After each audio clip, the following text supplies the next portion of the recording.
beautiful people. Today I'm gonna show you what to do with leftovers. So I pre-soaked a heaping cup of mixed nuts. So we've got here almonds and hazelnuts and cashews and some walnuts. Yeah, pre-soaked. Now, first step, we're gonna pulse them in our food processor.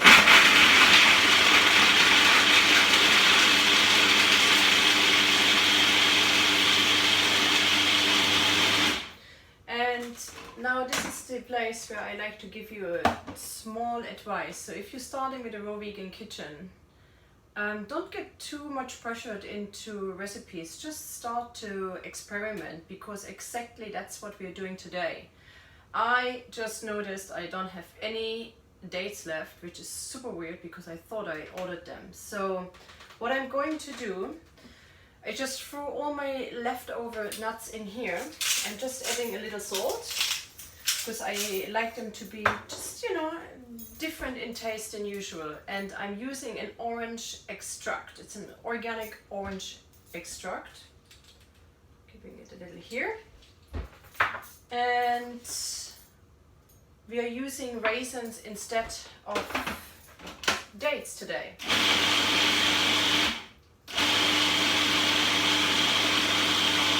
Right, so let's throw in, I think, half a cup of raisin. And then we let it roll.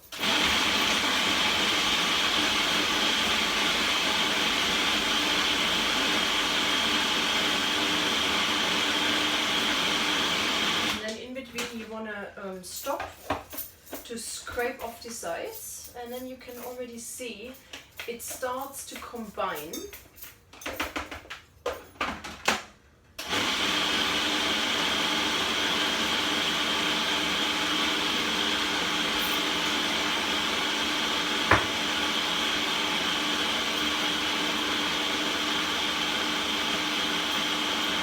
And I honestly don't know what is going to turn out, so let me see. Yeah, that is, I think, ready to be formed into little balls. Okay, so you see here, it has a sticking consistency.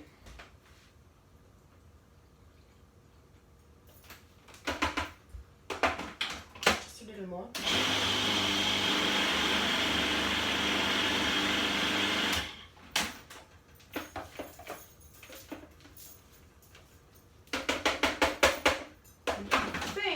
I'm going for a tiny bit of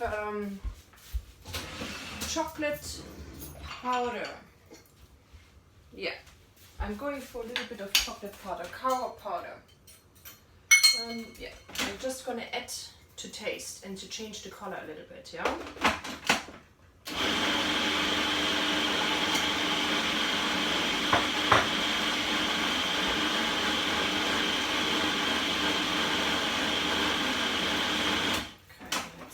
Here, because I don't want to add any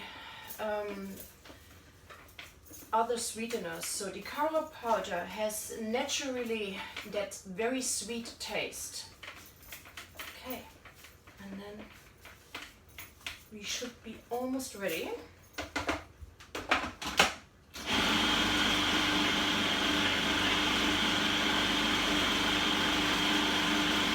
Yeah. There starts a little ball to form.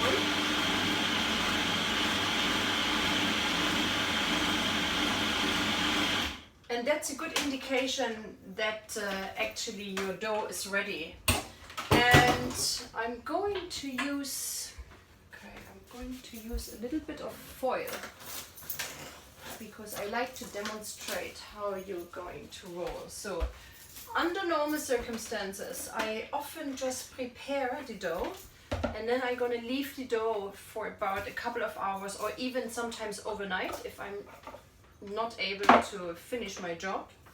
I will leave it in the refrigerator, but let's try to form it into little balls. So often when I hosted my parties, people ask me, oh, what's inside your energy balls? And I couldn't really answer the questions because most times I'm really just throwing into the food processor what is left over, or you know, just what comes across me.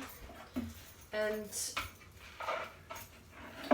every time I have to fill up my glass jars, I like to wash them. That's very important. So if you work with a raw vegan kitchen, there's a lot of attention on especially clean working. So let's see how we do this here. Okay. So you want to form this nice roll. So this is, for example, these energy balls, and I have a million different kinds. It's one of my boys' favorite. They get insane for those.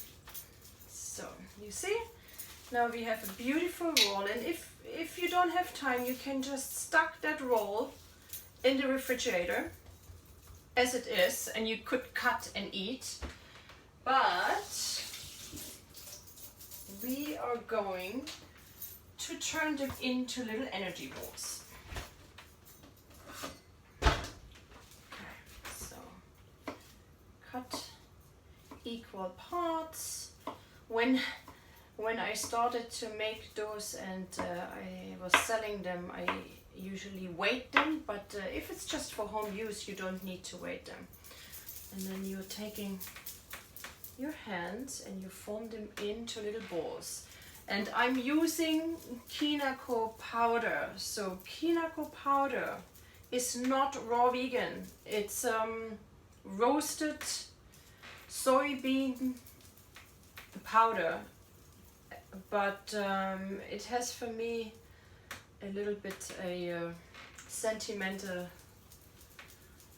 status. So when I first came to Japan, I used to have kinako powder as a drink quite often, especially in summer. So, okay, just gonna demonstrate, and then you have a few of your rolls here, and then you just take your tray and roll it around, so you don't need to mess around too much. And they're perfect. And of course they taste better when they come from the refrigerator, especially when it's hot. Okay, pretty little balls. Okay, I hope you like this recipe. Subscribe to my channel and follow me on Instagram and Facebook, and I see you very, very soon. Thank you for watching.